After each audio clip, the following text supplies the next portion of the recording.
Listen, you know what? Before we let anybody tell us to start talking to us, instead of talking shit, what key do you like to play the blues? Oh, any key. Wait now. G is all great. right, well, let's play some blues. Key is G, right? Key is G. Go ahead. I'm gonna follow you. No, I'll follow you, because I'm gonna let you start it off. Just play by that tempo. Go ahead, what about?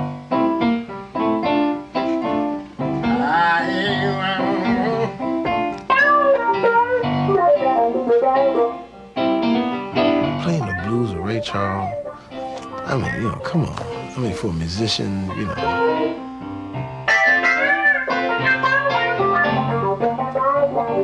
I'd been watching Jamie Foxx's career. My first meeting with Jamie, I said, you know, this is a big undertaking. I've seen your acting. I think that, you know, you have great potential. But Ray Charles is also a brilliant pianist.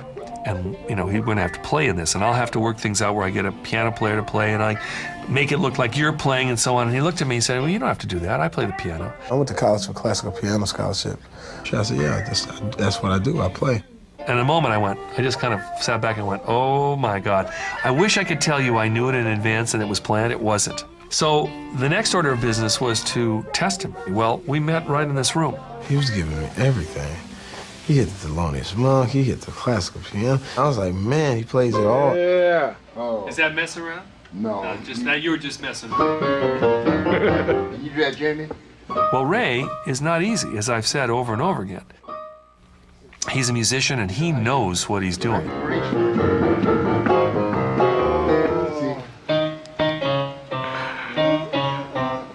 Now, ba ba ba ba.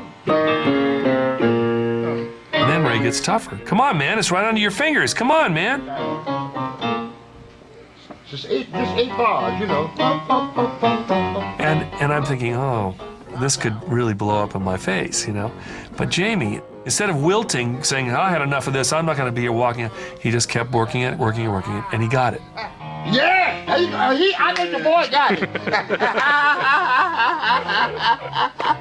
Yeah, he got it. And you could see Jamie just kind of glow. He won the role right there from Ray Charles.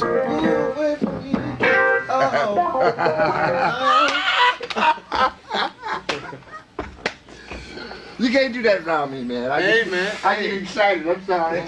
At that moment, I think there was a spark in Ray Charles that said, this guy has got something inside. He's not going to cut and run. Hey, we're going to be all right. I'm going to take you out the road with me, man.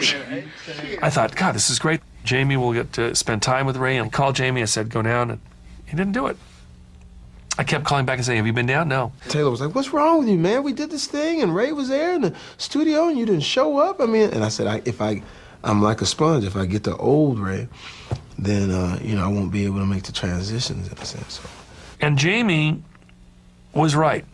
I'm saying this as a director now working with an actor. He was thinking in terms of the young Ray. So what we did was we asked Quincy Jones to help us out. We get this cassette tape.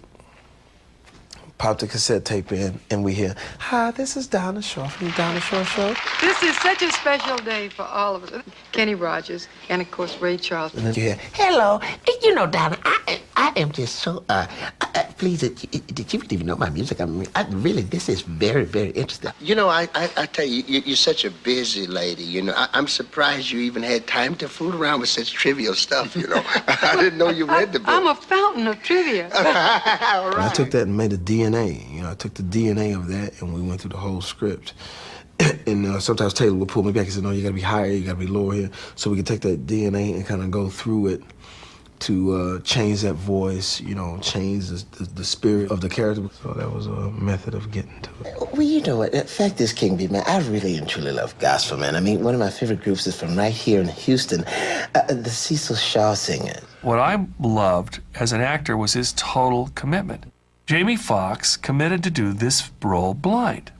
A lot of actors would say, well, I got dark glasses on, you know, to hell with it. I can just, you know, close my eyes. When you're with Ray Charles, occasionally he takes his glasses off and you're like, wow, you know, first of all, there's a vulnerability that happens. And we use that in the movie. And so we had to create a look for his eyes that really does replicate Ray's real eyes. We tried so many different ways of making the eyes really look authentic and real, but we went through just glue the eyelids shut, which didn't work out.